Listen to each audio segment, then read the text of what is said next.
통해서 제정한 2단 경계 주일입니다. 살아계신 하나님께 신과 진정으로 예배드리겠습니다.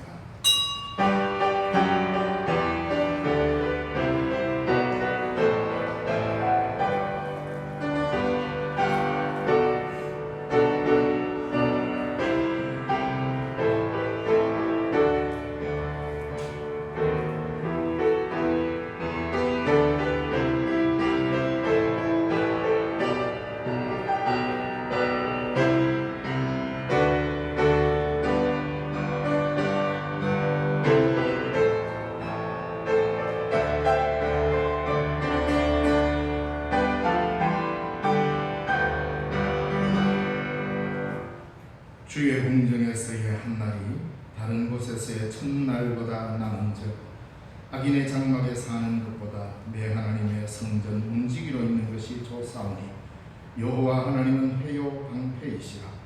여호와께서 은혜와 영화를 주시며 정직하게 행하는 자에게 좋은 것을 아끼지 아니하실 것임이니이다. 아멘. 찬송과 영광을 받으시기에 합당하신 살아계신 하나님 아버지, 이 거룩한 주일에 주의 백성들을 한 곳에 불러주시고 주께 예배와 경배로 드리게 하시니 감사합니다. 주 앞에 와서 무릎을 꿇어사오니 하늘로부터 내리는 신령한 은혜를 채우시고 이 땅의 기름진 복도 허락하시며 하나님과 동행하는 삶을 살아가는 주의 백성이 되게 하여 주옵소서. 이 시간 주 앞에 엎드려 예배합니다.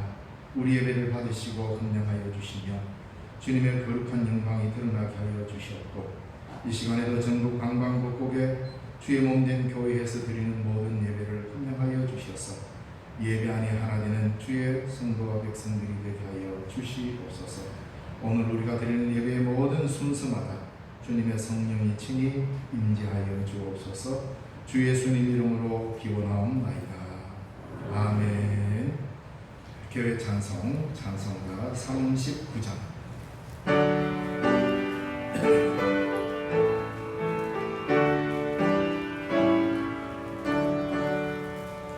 주를 받으려 모인 성도들 주 크신 뜻 깨닫게 하옵소서. 내 고통의 멍에를 다 벗게 되니 날 구속하신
성시교독 교동문 32번입니다.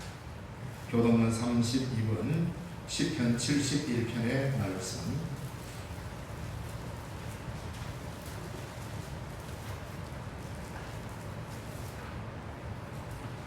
성시교독 교동문 32번 시편 71편의 말씀입니다. 여호와여, 내가 주께 피하오니 내가 영원히 수치를 당하게 하지 마소서.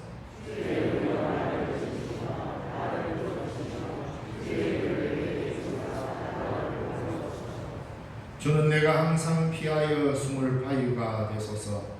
주께서 나를 구원하라 명령하셨으니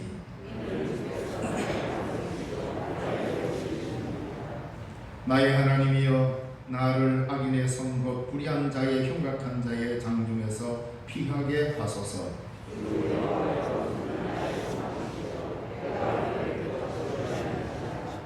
내가 모태에서부터 주를 의지하였으며 나의 어머니의 배에서부터 주께서 나를 택하셨사오니 아멘. 나는 전능하신 아버지 하나님 천지의 창조주를 믿습니다. 나는 그의 유일하신 아들 우리 주 예수 그리스도를 믿습니다. 그는 성령으로 잉태되어 동정녀 마리아에게서 나시고 본디오 빌라도에게 고난을 받아 십자가에 못 박혀 죽으시고 장사된 지 사흘 만에 죽은 자 가운데서 다시 살아나셨으며 하늘에 오르시어 전능하신 아버지 하나님 우편에 앉아 계시다가 거기로부터 살아있는 자와 죽은 자를 심판하러 오십니다. 나는 성령을 믿으며 거룩한 공교회와 성도의 교제와 죄를 용서받는 것과 몸의 부활과 영생을 믿습니다. 아멘. 헌신 찬송 찬송가 415장.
우리의 창조자이시며 구원자이신 하나님 아버지, 행복한 주일에 보고 싶었던 사람들이 모여 주일 예배를 드림으로 하늘의 기쁨을 맛보게 하시니 진심으로 감사를 드립니다. 오늘도 변함없이 우리에게 임재하시어 상한 심령을 위로해 주시고 병든 몸과 마음을 치유해 주시니 감사합니다. 세상의 그 어떤 일보다 예배드리는 것이 가장 기쁜 일임을 고백합니다. 이 시간 주님의 빛난 영광만을 바라보며 영으로 찬양하며 경배하게 하소서. 구원의 감격을 잃어버린 제 종교적 동요만 남아있지는 않은지 돌아봅니다. 깨어서 기도하라고 하셨는데 영혼의 깊은 잠을 자고 있었음을 고백합니다. 정결한 삶을 살아야 함에도 불길한 세상의 쾌락을 견눈질하며 나아진 그렇음을 고백합니다. 신기루와 같이 잡으려고 해도 잡혀지지 않는 헛된 욕망만 쫓으라고 했사오니 용서하여 주소서. 헛된 것만 쫓아다녔던 우물가의 여인이 예수님을 만나 참된 것을 붙잡는 것처럼 우리도 이 시간 참되신 주님만을 다시 붙잡는 귀한 은혜의 시간이 되게 하소서. 나라와 민족을 위해서 기도합니다. 남과 북의 하늘은 둘이 아닌 하나이고 남과 북의 바다도 둘이 아닌 하나인데 땅 위에 사는 사람들은 원수지간이 되어 수십 년 동안 싸우고 있음을 불쌍히 여겨주소서. 우리를 하나 되게 하실 분은 오직 하늘에 계신 하나님 한 분밖에 없음을 고백합니다. 우리의 마음을 모아 간절히 소망하오니 평화 통일의 은총을 이 땅에 내려주옵소서. 우리 교회가 예수님이 전쟁 이 땅에 세우고자 하셨던 바로 그 교회가 되게 하옵소서. 그리고 예수님이 지상 명령을 준행하는 교회가 되게 하소서. 민족을 제자 삼는 교회가 되게 하소서. 제자 삼는 사역은 우리 교회뿐만 아니라 형제된 이웃 교회들과 함께 나누게 하소서. 우리가 기도하며 원하고 있는 선교사님들 축복합니다. 사도행전에 기록된 성령의 역사가 우리 교회와 선교사님을 통해 재현되게 하소서. 다음 세대들이 말씀과 진리로 날마다 바르게 성장하게 하옵소서. 지난 이런 성경학교와 34때 받은 은혜를 삶 가운데 잘 적용하고 실천하도록 하나님 도와주옵소서. 김동대가 이를 계속 기승을 부리고 있습니다. 사랑하는 교우들의 무더위를 핑계로 영적 무기력에 빠지지 않게 하나님 도와주옵소서. 이 무더운 여름을 주시는 것은 곡식과 가시이 잘 자라고 열매가 충실히 맺게 하시라는 주님의 은총임을 깨닫게 하소서. 불평보다 감사하는 마음으로 이 무더운 여름을 이겨내게 하옵소서. 아직도 코로나 상황이 심상치 않습니다. 우리 교우들의 건강을 지켜주옵소서. 하루속히 코로나가 우리 곁을 떠나가게 구강을 취하여 주소서. 코로나가 종식되게 하옵소서. 우리의 눈을 들어 주님만을 바라봅니다. 목사님을 통해 전해주실 하나님의 말씀을 기대합니다. 주의 음성을 들을 수 있도록 영적인 길을 열어주소서.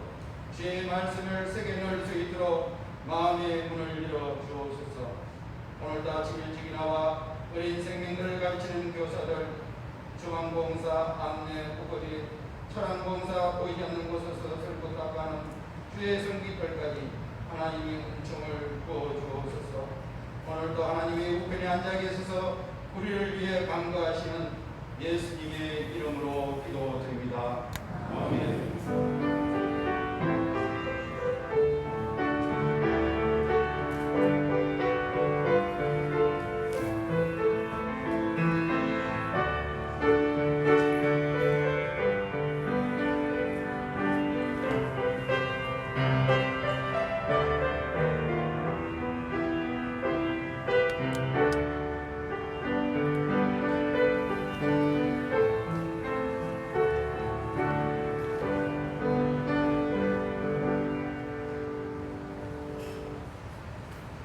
이 시간 우리에게 주시는 하나님의 말씀은 마태복음 16장 13절에서 16절의 말씀입니다.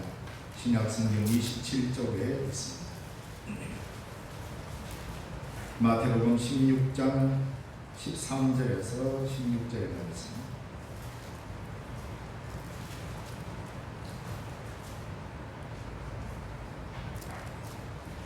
공독해 드리겠습니다. 예수께서 빌립보 가이사랴 지방에 이르러 제자들에게 물어 이르시되 사람들이 인자를 누구라 하느냐. 이르되 들으는 세례 요한, 들으는 엘리야, 어떤 이는 에레미야나 선지자 중에 하나라 하나이다.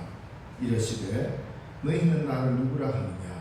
시몬 베드로가 대답하여 이르되 주는 그리스도시요 살아계신 하나님의 아들이시니이다. 아멘.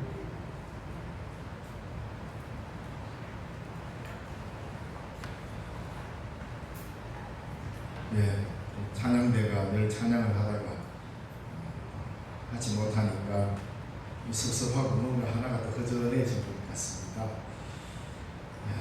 오늘은 특별히 우리 총회에서 지정한 우리 교회력으로는 성령 강림절 9번째 주일이지만 우리 총회에서 제정한 날로는 2단 경계 주일입니다. 그래서 한 4년 정도 된 것 같네요.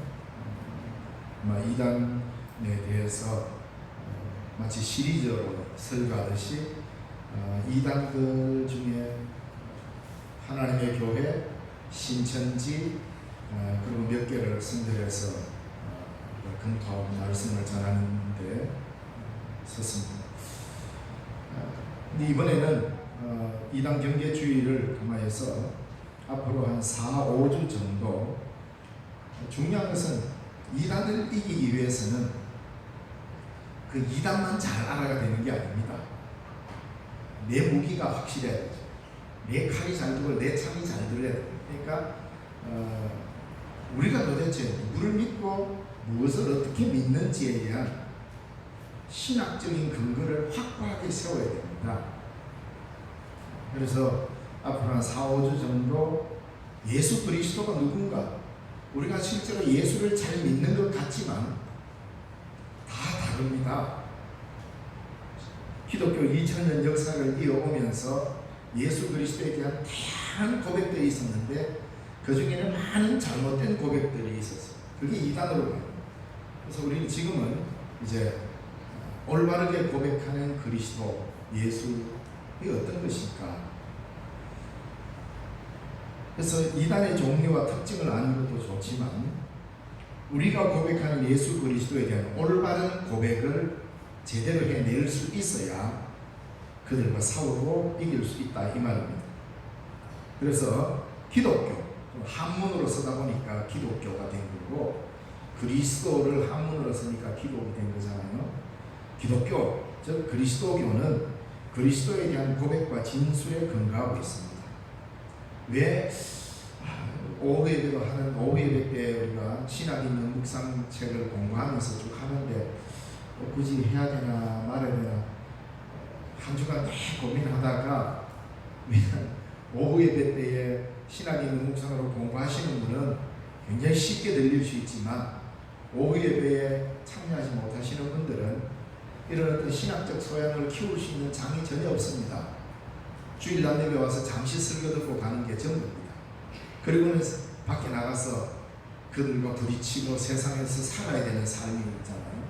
그래서 조금 설교가 딱딱하더라도 앞으로 한 3, 4, 5주 정도는 예수 그리스도에 대한 확고한 진술을 할 수 있도록 우리가 체계적으로 좀 배우는 것도 좋겠다 해서 2단 경계주일에 총회에서 내려온 자료는 다양한 2단들을 쭉 소개하고 있습니다. 그래서 그것을 아는 것보다 성도들에게 있어서 더 중요한 것은 2단의 종류를 아는 것보다 더 급한 것은 내가 믿는 바, 내가 믿는 신앙의 고백이 더 확실해야 된다. 그래서 내가 갖고 있는 무기가 든든해야 된다. 그래서 예수 그리스도에 대한 고백이 쉬운 것 같지만 쉽지 않습니다. 하도 다양하게 사람들이 예수를 이야기하고 있기 때문에 우리가 말하는 기독교 2000년 역사에 변하지 않는 정통적인 예수 그리스도를 어떻게 고백해야 될 것인가? 사실 물으면 답하기가 여러 가지로 어려워할 겁니다. 그래도 그나마 앞으로 한 4, 5주 정도는 예수님은 도대체 우리에게 어떤 분이신가에 대한 약간의 학문적이고 신학적인 진술을 포함해서 말씀을 전할까 합니다. 그래서 주일 낮예배 한 번만 드리는 분을 위하여 특별히 시간을 할애를 해야 될 것 같습니다. 예수, 이건 바로 기독교의 정체성입니다. 예수님에 대한 믿음이 기독교 신앙을 결정짓는 중심이죠. 기독교는 유대교나 이슬람교와 유사한 종교적 전성을 가지고 있습니다. 그런데 유대교와 이슬람교와의 결정적인 차이가 어디에서 갈라지느냐면 예수님에게서 갈라집니다. 그래서 우리를 예수교라 하기도 하고 기독교라 하기도 합니다. 왜 그렇습니까? 그들과 일정 부분 구약 성경을 공유하고 있지만 그들과는 전적으로 다른 것은 예수님을 어떻게 고백하느냐에 따라서 유대교가 되느냐, 이슬람이 되느냐, 기독교가 되느냐의 갈림길이 있기 때문입니다. 기독교의 정체성은 예수 그리스도 위에 기초하고 있습니다. 그래서 예수를 그리스도로 믿는다는 이 의미에서 기독교를 그리스도교라 부르고 그만큼 예수님의 위치는 절대적입니다. 이단 중에 가장 확실한 이단은 기독론적 이단이라고 합니다. 그 말은 뭐냐면 예수 그리스도에 대한 고백이 정통에서 벗어나면 이는 가차없는 이단으로 그냥 나갑니다. 예를 들어서 신천지 이만희처럼 자기가 무슨 마지막 때 온 재림 주로 보혜사 성령으로 내가 구원을 베푸는 자다, 이긴 자다, 이딴 소리 하면 그거는 보나 마나죠. 바로 이단입니다. 그래서 그리스도론, 예수 그리스도를 어떻게 이해하느냐라는 것이 기독교의 핵심 사항입니다. 절대적입니다. 그런데 예수님에 대한 이해가 그렇게 간단하지 않습니다. 흔히 이렇게 합니다. 이런 이야기를 하면 아이고 뭐 목사님 뭐 그런 신학적 뭐 이런 이야기를 합니까? 뭐 성경대로 믿으면 되지요. 이단들의 특징이 뭔지 아십니까? 그 사람들이 주장합니다. 우리가 성경대로 믿는다고. 왜냐하면 절대적인 기준을 성경에다 두는 이유는 자기들이 확고하다는 겁니다. 그러나 성경을 어떻게 해석하느냐라는 문제는 매우 큰 문제입니다. 기독교 2000년의 역사는 성서 해석의 역사입니다. 성경을 어떻게 해석하느냐에 따라서 기독교의 존립의 왔다 갔다 했습니다.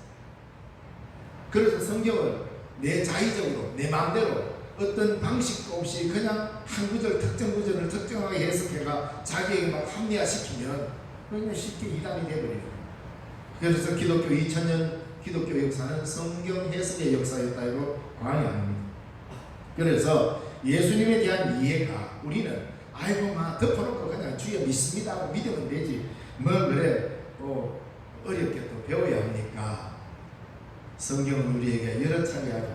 너희는 배우고 확신한 일일까? 그리고 너희는 전심전력을 다하여서 배우라고 했습니다. 배우지 않는 그리스도인은 결코 신앙이 자라지 않습니다. 시대는 벌써 저만치 앞서가고 있고 시대는 이미 이단들은 세월이 갈수록 고도화되어 가지고 이게 이단인지 아닌지 분간하기 어려울 만큼 아주 고도화된 이단들이 막 나옵니다. 이럴 때 그리스도인은 배우지 않고 그래서 옛날에 내가 알고 있던 어느 정도 일정의 상식만 가지고는 이 시대를 헤쳐나가기 어렵다는 겁니다. 그래서 오늘은 역사적으로 나타난 다양한 예수님에 대한 이해 중에 잘못된 이해 방식 3가지 정도를 알고 다음 시간으로 미루어야 할 것 같습니다. 왜 많은 예수가 이야기하느냐? 우리가 예수님을 전가하는데 예수님이 누구냐? 흔히 말하는 그리스도론이라고 하는 신학적인 체계가 있는데 그리스도론은 예수 그리스도에 대해서 체계적으로 진술해 놓은 것을 의미합니다. 예수님이 누구인지에 대한 대답이 그리스도론이죠. 흔히 뭐 한문으로 기독론. 예수님이 누구인지에 대한 질문과 대답은 신약시대부터 있었습니다. 바로 이 질문과 답변이 역사를 넘어 지금까지 연속되고 있습니다. 예수님이 누구신가요? 이거는 예수님이 이 땅에 오실 때 그때부터 지금 21세기 오늘날까지도 여전히 질문되고 있습니다. 예수님은 누구신가요?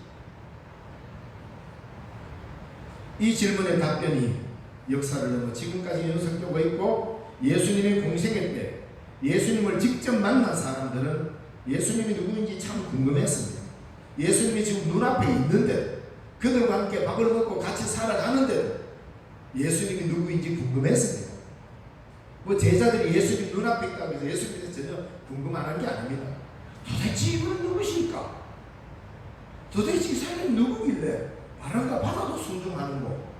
도대체 이 사람 누구길래 저렇게 맥없이 십자가에서 그냥 죽어버릴까?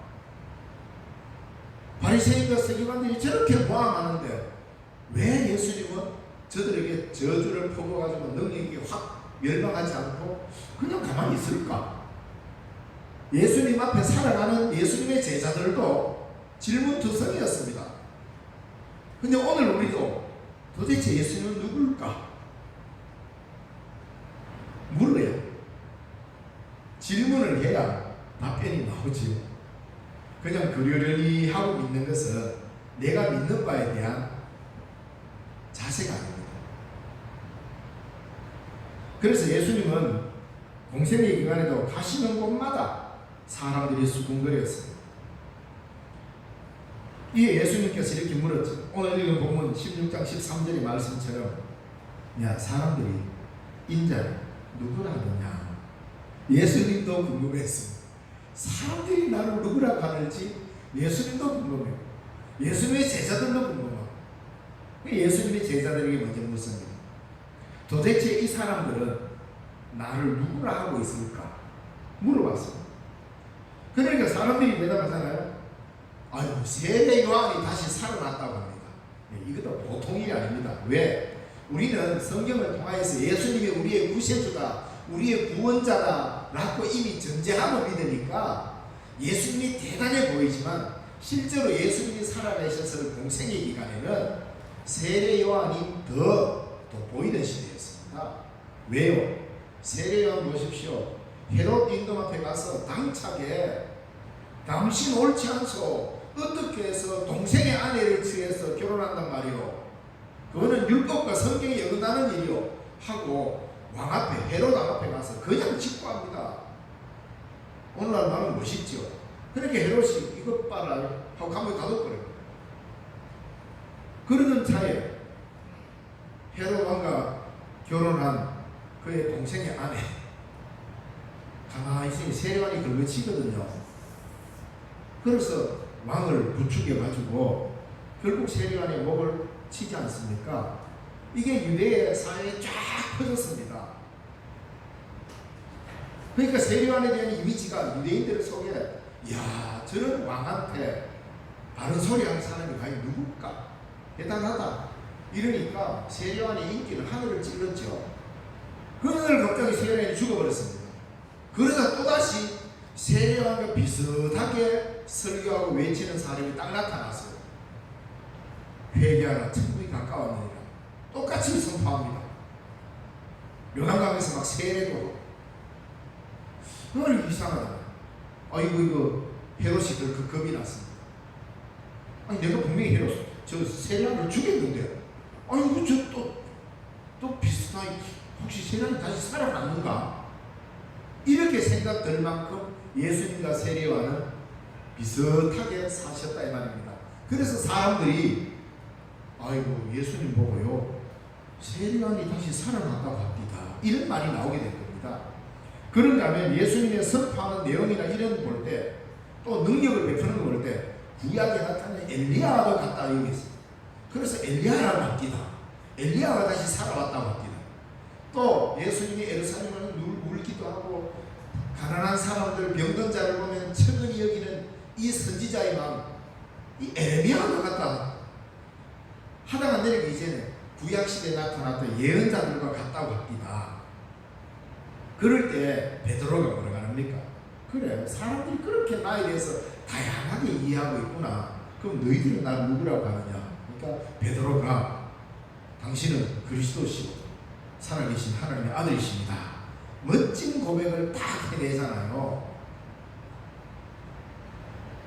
자 이렇게 해서 하나님의 아들이라는 이런 대답이 돌아왔는데 실제 예수님은 한 분이시지만 각기 자신의 생각에 따라 예수님을 다 이해했잖아요. 세례관이다, 엘리야다, 에레미야다, 아니면 선지자 중에 한 사람이다 하니까 베드로는 당신은 그리스도시고 살아계신 하나님의 아들입니다 라는 이 고백을 해요. 만약 예수님이 오늘 우리 신령중앙교회 성도들에게 예수님이 만약에 나타났어가 여러분에게 야 너희들 날 누구라고 하느냐 묻는다면 여러분들 모두 아마 정답을 딱 맞힐 겁니다.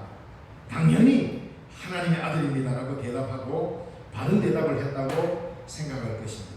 물론 옳은 대답입니다. 이보다 더 정확한 답이 어디 있습니까? 예수님이 쫙 나타나셔가지고 너희들 날 누구라고 하느냐? 당신은 하나님의 아들이십니다. 맞다, 옳다, 아마 그렇게 들을 거예요.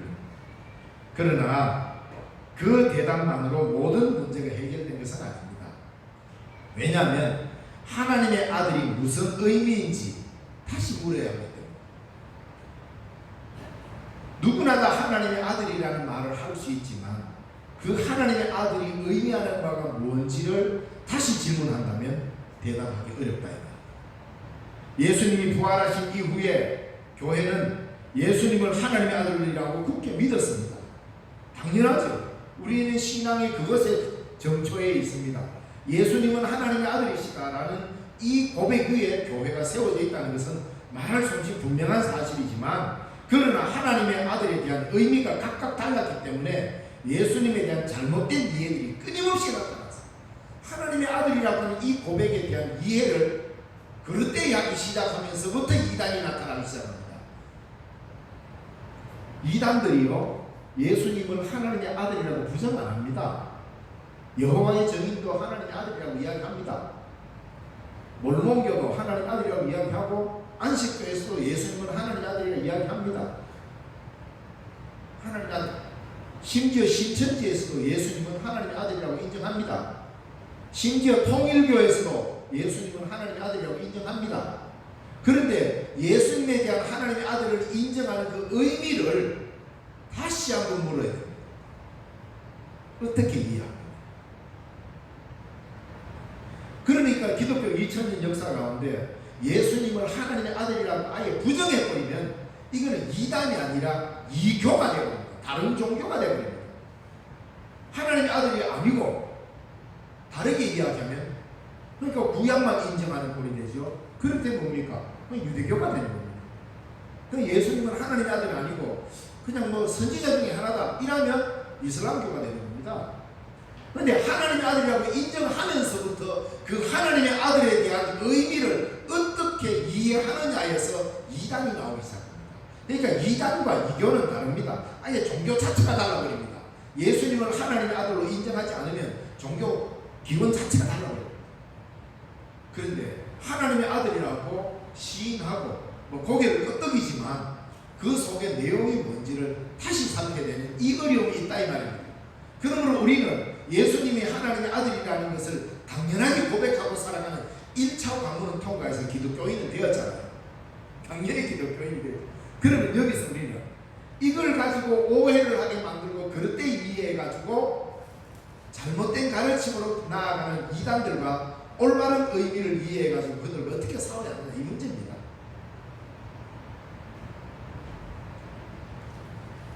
문제는 우리나라에는요, 자기가 하나님이라고 말하는 사람이 지금까지 약 30명이 넘었습니다. 대한민국에는 하나님도 많아요. 대한민국 하나님이 30명이 넘었습니다. 그런데 자기가 하나님의 아들 예수라고 말하는 사람은 그보다 배가 넘어요. 60명이 넘게 나타났습니다. 대한민국에.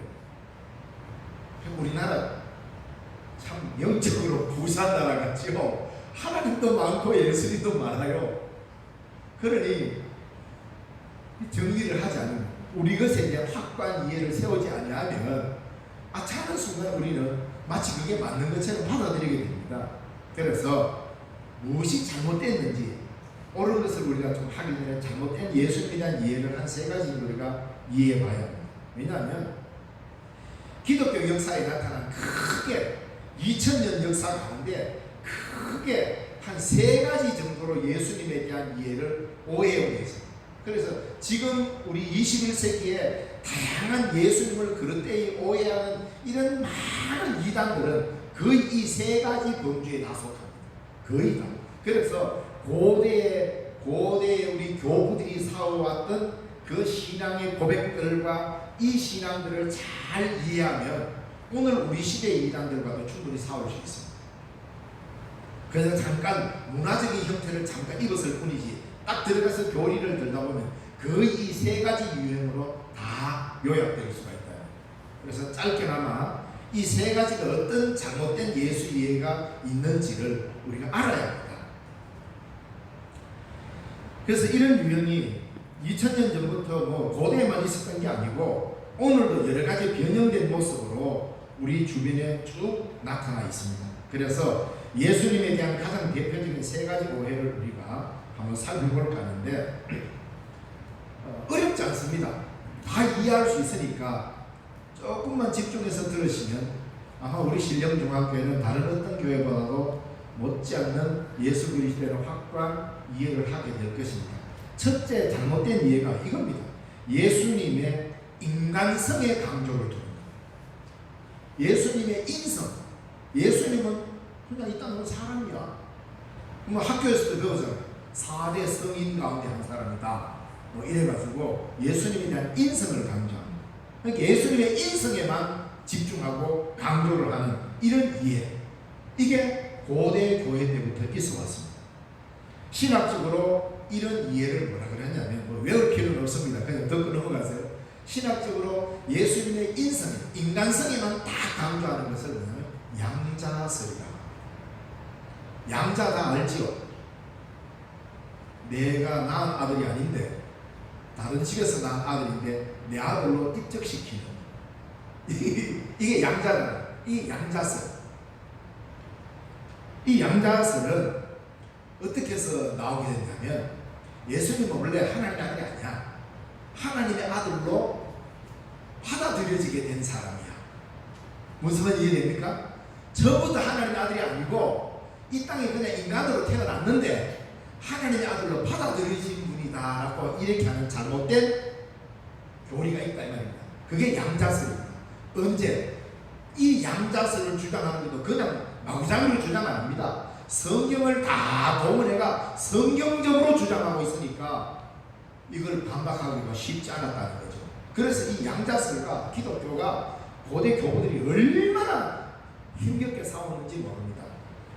이게 뭐냐면 예수님이 본래 이 땅에 올 때는 그냥 인간의 몸으로 그냥 태어났는데 예수님이 세례를 받을 때 성령이 임하면서 그때 하늘로부터 이는 내 사랑하는 아들이요 내 기뻐하는 자 성경에 기록되어 있죠. 그렇게 하나님이 승인을 하시니까 이때부터 그 예수, 인간 예수가 하나님의 아들로 받아들여지게 되었다. 그럴듯하지요. 혹시 여러분 가운데 누군가가 와가지고 성경 마가복음 펴놓고 딱 봐라! 이때부터 하나님의 아들이라고 성경이 말하고 있지 않냐고. 이때부터 하나님의 예수를 하나님의 아들로 받아들여졌어. 그래서 예수님은 원래부터 하나님의 아들이 아니고 이 땅에 와서 양자된 분이야. 하나님에게로. 이래 이야기하면 여러분 무슨 말 하겠습니까? 신학적으로 지금 제가 굉장히 간단하게 이야기해서 그렇지 굉장히 이것이 체계적으로 다듬어진 이야기로 우리에게 다가온다면 상당히 거부하기 어렵게 됩니다. 왜냐하면 이런 이해를 가지면 문제가 생깁니다. 만든 것 같지만 예수님을 아무리 찬양해도 그저 예수님은 인간의 범주를 벗어나지 못합니다. 예수님은 결국 한 명의 위대한 인물일 뿐이잖아요. 그래서 이 양자설이 왜 위험하냐면 이래 되면 예수님의 신성을 부인하는 형태고 예수님의 신성을 부정하고 인성만 강조하는 이 꼴이 되니까 예수님의 하나님됨을 부정하는 겁니다. 이래서 이단이 됩니다. 초대교회 때요 이 양자설이 굉장히 널리 퍼졌습니다. 그래서 이 양자설은 예수님의 신성을 부정하는 유행인데 자 그러면 성령이 임하거나 하나님의 택하심을 받으면 누구나 하나님의 아들이 된다는 공식이 성립됩니다. 그래서 무서운 겁니다. 그래서 역사 가운데 누구라도 하나님의 성령이 강하게 임하면 그 사람은 하나님의 아들로 양자가 될 수가 있습니다. 이렇게 가버리기 때문에 위험한 교리라 이야기입니다. 그래서 성경의 위대한 인물들과 차이가 없어져 버립니다. 예수님의 독특성, 예수님의 특별한 모습, 하나님 아들로서의 특별한 모습이 사라져 버립니다. 이 양자설을 받아들이게 되면 위대한 인물이라고 해서 모두 예수가 될 수는 없지 않습니다. 그래서 양자설은 오늘날 우리 주변에 아주 다양하게 나타납니다. 하나 예를 들어볼까요? 여러분 작은 예수라는 말 들어봤죠? 작은 예수. 내가 작은 예수가 돼야 된다. 예를 들어 실천을 강조하면서 예수님처럼 살아야 돼 하면서 누구나 작은 예수가 될 수 있다는 주장을 일종의 양자설의 아닙니다. 물론 신앙의 실천은 매우 중요합니다. 우리가 그리스도를 따라 실천하며 살아야 되는 것은 당연한 일이지만, 그러나 내가 예수님의 가르침을 실천한다고 해서 내가 예수님을 따르는 제자로서의 삶이지 내가 예수가 되는 건 아닙니다. 그걸 승인하게 되면 미력 작지만 양자설에 가까이 가버리게 됩니다. 그래서 우리 신앙생활 하면서 작은 문장 하나, 단어 하나 사용할 때도 조금은 조심해야 됩니다. 실천을 통해서 예수가 된다는 것 굉장히 좋은 뜻 같지만 위험할 수 있습니다. 예수님을 인간적 범주에 국한시키는 이란 것. 그래서 예수님의 인간성만 강조하면 예수님을 인간의 범주에 제한하게 되죠. 그래서 누구나 다 예수님의 가르침과 성령을 받으면 마치 하나님의 아들이 되는 것처럼 이래서 나아가 버리게 되면은, 내가 기도하는 도중에 내가 성령 받아서 하나님이 내보고 너는 지금부터 내 아들이라 했기 때문에 나는 오늘부터 하나님의 아들이다 이러면서 나는 응답 받았다. 내가 기도해보니 하나님의 성령이 내게 임해서 내보고 이제부터 네가 작은 예수다, 네가 이제 하나님의 아들이라, 이렇게 나는 응답 받았다 이라고 다니면 우리말로 환장하죠. 누가 말리겠습니까? 굉장히 잘못된 교리에 빠질 수 있다. 그리고 두 번째로 이것과 반대됩니다. 예수님을 한 사람의 인간으로만 이야기해가지고 하나님의 아들이라고 하는 것을 버리기는 싫고, 예수님이 하나님의 아들임은 분명하니까 하나님의 아들이라는 것을 인정하지만 그 하나님의 아들로 태어난 게 아니고 하나님의 아들로 되었다라고 하는 양자설은 매우 위험합니다. 그런데 또 이게 거꾸로 가는 경우가 있습니다. 예수님이 인간으로 육체를 입고 이 세상에 온 것을 거부하는 게 있습니다. 그러니까 예수님의 인간성을 빼버리고 예수님의 신성한, 그는 하나님의 아들이기 때문에 하나님이 어찌 인간의 추악한 육체를 덧입을 수 있나, 이거는 잘못됐다. 이래가지고 예수님을 인간으로 오신 인간임을 거부해버리는, 하나님으로만 또 남겨놓는 것, 이것도 이단입니다. 이걸 뭐라고 하냐면은 가현설. 가짜 할 때 나타날 현. 예수님이 실제로 인간의 몸을 입고 온 게 아니라 가현했다. 가짜로 그냥 우리 눈에 이 땅에 와서 막 활동한 거는 육체로 온 예수가 아니고 환상으로 우리에게 쫙 영적으로 환상으로 쫙 우리에게 보였다가 하늘로 가신 겁니다. 왜? 육체는 더럽고 육체는 죄가 많은 것이기 때문에 어떻게 하나님이 육체를 입을 수 있나. 이래서 이 가연설을 주장했던 대표가 뭐라 그랬습니까? 아마 우리 신령통합교회는 아마 귀에 딱지가 들었을 겁니다. 영지주의. 고대 영지주의자들이 바로 이 가연설을 주장했습니다. 왜? 굉장히 설득력이 있습니다. 뭐라고 하느냐면 영지주의는 이 구원을 뭐로 생각하느냐면 육체로부터 해방되는 것으로 보고 있습니다. 이 육체로부터 영혼이 해방되는 것을 구원으로 보기 때문에 영적인 것은 귀하고 육적인 것은 천하고, 그래서 전형적인 영과 육을 딱 갈라놓는 이 구조로 생각하고 있습니다. 사람도 영과 육으로 딱 갈라놓고 예수님도 영과 육으로 딱 가르다 보니까 이 천한 육체를 입으면 하나님의 아들이라고 할 수가 없다는 거예요. 근데 하나님의 아들이라면서 버리기는 싫으니까 예수님을 영적인 존재로만 생각하게 됩니다. 예수님이 저급한 육체를 가지고 성육신한 것을 받아들이지 못합니다. 그래서 이 가연설은 예수님의 존재를 신성한 물질이 유출한 것으로, 그렇게 하나님으로부터 신성한 물질이 유출되어서 그 유출된 것 중에 하나, 이렇게 봅니다. 그렇게 가연설은 무엇보다도 성경의 가장 중요한 성육신 교리를 정면으로 대적하는 교리입니다. 그래서 그래 되면 뭐가 문제냐? 예수님의 십자가의 죽음도 온전한 대속적 죽음이 되지 않고 그저 쇼에 불과합니다. 예수님의 십자가의 죽음이 그 죽는 것처럼 보이는 것밖에 안 된다 이 말입니다. 예수님이 육체를 입고 오지 않았다면 이런 경향이 나타납니다. 그리고 예수님을 영적 존재로만 강조하고 또 예수님을 영적이다 이러면서 영혼에 대한 찬양을 극대화시켜서 육체를 멸시하는 도구로 사용할 때 이 가연설적인 것이 많이 작용합니다. 그래서 구원은 언제나 이 육에서 벗어나는 영적인 것이고, 그래서 이 육체를 멸시하는 이 가연설적인 기독교가 알게 모르게 기독교에 굉장히 깊숙하게 들어왔습니다. 왜냐하면 이 영지주의적 가연설 기독교와 우리 정통 기독교가 1, 2년 싸운 게 아니에요. 400년이나 싸웠습니다. 400년. 그래서 결국 우리 정통 기독교가 이 영지주의 가연설을 이단으로 정죄하고 예수는 참 신이요 참 인간이라는 교리를 확정하게 됩니다. 그러니 지금도 그 잔재가 남아가지고 영혼을 육체를 해도 하잘 것 없는 거죠. 그러기 때문에 예수님의 성육신 교리가 굉장히 약해지게 되어 있습니다. 그러다 보니 가연설은 물질적인 것을 무시하는 만큼 현재의 역사도 아주 무시합니다.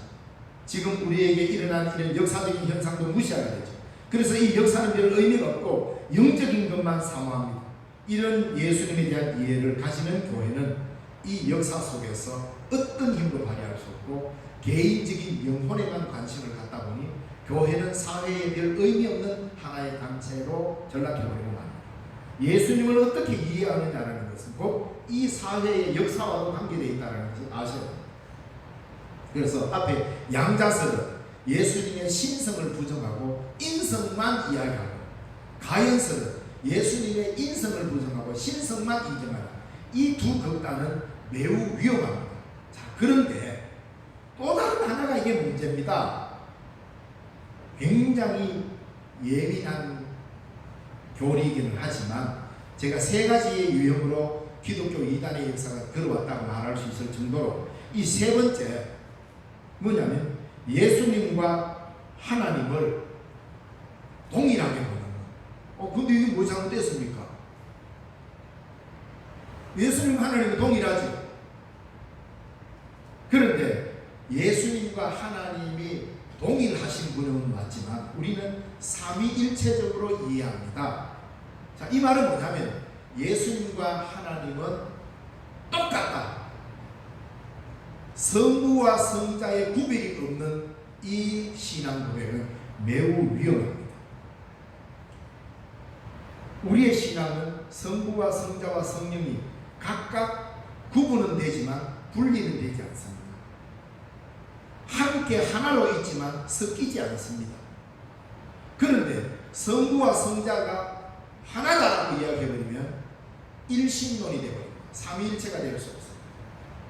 그래서 이 교리는 까다로운 것 같지만 잘 들으면 이해할 수 있는데요. 뭐냐면 성부 하나님이 직접 예수님으로 성육신 하셨다는 이해. 그러니까 이 땅에 성육신한 그 예수는 곧 성부 하나님이다라고 이해하는 이런 잘못된 이해도 있다 이 말입니다. 이거는 뭐냐? 앞에는 양자설, 뒤에 그 방금 얘기는 뭡니까? 가연설. 성부 하나님과 성자 하나님은 똑같다. 그래서 구분이 안 되는 이런 하나로 이야기해버리는 것은 뭐냐면은 이게 양태론이라고 하는 거예요. 뭐 그런 게 있다라고만 아시고 그냥 내용만 들으십시오. 이 유형을 양태론, 뭐 좀 우리 쉬운 말로 이렇게 표현할까요? 둔갑술. 그럼 이해가 되죠. 성부 하나님이 갑자기 성자 예수님으로 둔갑을 해버려요. 그러니까 본래는 내인데 둔갑을 해버려요. 이게 양태론입니다. 괜히 뭐 그냥 하나님 하늘에 가만 계시면 될 텐데 말하고 예수로 둔갑해가 있다 해봤을까? 이런 표현. 이게 굉장히 위태로운 기독교 교리를 위태롭게 했던 교리 중에 하나였습니다. 그래서 뭐 양태론 이야기 어려면 예수님은 성부 하나님이 성자 하나님으로 둔갑한 분이 아니야. 요 정도로만 이해해도 여러분 이 한마디가 굉장한 신학적 큰 의미를 갖고 있습니다. 이해되십니까? 성부 하나님은 성자 예수로 둔갑하신 분이 아니다. 이렇게만 이해해도 양태론에 대한 이해를 확실히 할 수 있습니다. 왜냐하면 자주 말씀드렸죠. 양태론이라는 이 하나님은 시대에 따라 모습만 다르게 나타난다고 본 것이 이 교리입니다. 그러니까 동일한 성부 하나님이 성자로 그냥 둔갑해버리니까 어떻게 되냐면 예수님과 성부 하나님의 구별이 없어요. 그러니까 이 구별이 사라져버리죠. 구약시대에는 성부로 쫙 나타나고 신약시대에는 예수님으로 쫙 나타났다가 지금은 성령으로 쫙 나타난다. 많이 들어본 교리잖아요. 제가 자주 말씀드렸죠. 이거는 이단 교리라고. 그런데 많은 교회에서 아무런 고정도 없이 마치 그럴듯하게 지금은 성령 받을 때라는 것을 강조하기 위해서 구약은 성부 시대고 신약은 예수님의 시대요. 지금 21세기는 성령의 시대입니다. 시대를 이렇게 나눠버려요. 이거 이단입니다. 이게 양태론적 이단에서 나온 교리입니다. 오후에 뵙때 성경 공부한 사람들은 잘 알 겁니다. 이래 되니까 세대주의적 종말론으로 가게 됩니다. 결국 이런 예수님에 대한 이해는 일신론에 빠지게 됩니다. 삼위일체가 없습니다. 하나님 한 분이죠. 이 한 분이신 하나님이 한 분 하는 구약에는 성부로 짠 나타나고 신약에는 예수님으로 짠 둔갑하다가 지금은 성령으로 딱 둔갑하는 이런 모습이 되어버리죠. 그러니까 하나인데 계속 시대마다 둔갑해버리는, 그래서 양태론을 우리말로 이야기하면 둔갑론이라 해도 될 겁니다. 하나님은 그렇게 시대에 따라 둔갑하시는 분이 아닙니다. 삼위일체 하나님은 모든 시대에 천지 창조 때부터 성부와 성자와 성령은 함께